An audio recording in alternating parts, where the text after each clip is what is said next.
जय श्री कृष्ण, राधे राधे। आज मैं आप सबों के समक्ष लेकर आया हूँ चैत्र मास के कृष्ण पक्ष में आने वाली पाप मोचनी एकादशी व्रत कथा। यह कथा अत्यंत ही पावन है और इस कथा के प्रभाव से व्यक्ति के जीवन की नकारात्मक शक्ति नष्ट हो जाती है।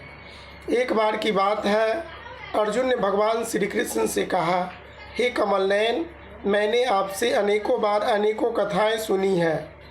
जो जो आपके मुख से कथाओं का श्रवण करता हूँ, त्यों तो अन्य कथाओं को सुनने की जिज्ञासा बढ़ती ही जाती है। हे मधुसूदन, अब कृपया कर आप चैत्र मास के कृष्ण पक्ष में आने वाली भगवान श्री कृष्ण ने कहा, हे अर्जुन, चैत्र मास के कृष्ण पक्ष में आने वाली एकादशी का नाम पाप मोचनी एकादशी है। इस व्रत के प्रभाव से व्यक्ति के जीवन के तथा जन्म जन्म के सभी पाप नष्ट हो जाते हैं। इसके प्रभाव से अष्ट सिद्धि की प्राप्ति होती है। इस कथा के श्रवण या पठन मात्र से व्यक्ति के अंदर के सभी नकारात्मक ऊर्जा समाप्त हो जाते हैं तथा सकारात्मक ऊर्जा का संचार होता है। इस व्रत में भगवान विष्णु के चतुर्भुज स्वरूप का ध्यान किया जाता है। पाप मोचनी एकादशी व्रत कथा इस प्रकार है। देवताओं के कोषाध्यक्ष कुबेर के उपवन में, जिसमें हमेशा बसंत का आभास होता रहता था, इस उपवन का नाम चैत्र रथ उपवन था, जहाँ सालों भर वृक्ष हरे भरे रहते थे एवं इस उपवन में रंग बिरंगों के फूल खिले रहते थे। फलों और फूलों से यह उपवन हमेशा भरा रहता था। इस उपवन में अनेक अप्सराएं विहार करती रहती थी।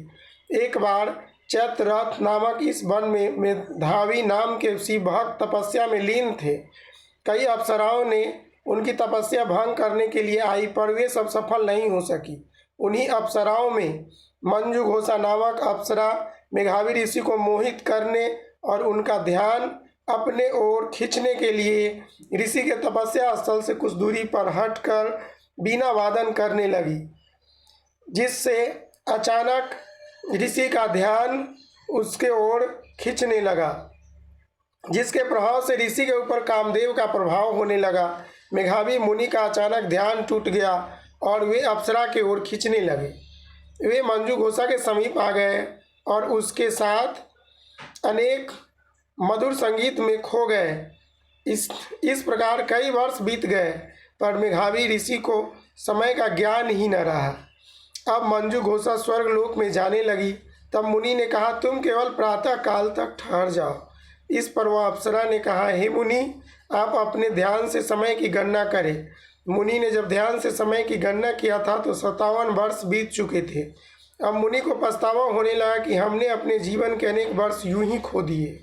मुनि ने क्रोध में आकर मंजू घोषा को पिशाचनी होने का श्राप दे दिया। इस पर वह मुनि से अनेक वर्षात होने की बात कही कि इससे आपका अपयश होगा कि कोई व्यक्ति कई वर्ष तक मुनि के साथ रहने पर भी उसमें उनके कोई गुण नहीं आए और वो पिशाचनी बन गया।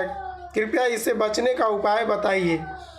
इससे बचने के लिए मुनि ने उसे चैत्र मास के कृष्ण पक्ष में आने वाले पाप मोचनी एकादशी व्रत करने के लिए कहा तथा स्वयं भी अपने पिता के यवन मुनि के आदेश से एकादशी व्रत का पालन किया। इस पाप मोचनी एकादशी व्रत के प्रभाव से मंजू घोषा और मुनि दोनों के पाप नष्ट हो गए। इसके प्रभाव से मंजू घोषा पुनः स्वर्ग चली गई तथा मेघावी मुनि ऋषि को पुण्य लोक की प्राप्ति हुई। इस प्रकार जो भी इस पाप मोचनी एकादशी का व्रत करता है वह पूर्णतः पाप रहित हो जाता है तथा जो भी इस कथा का श्रवण व पठन करता है उसे समस्त पापों से छुटकारा मिल जाता है। जय श्री कृष्ण, जय श्री राधे। इसी के साथ ये कथा का समापन होता है। बोलिए एकादशी मैया की जय।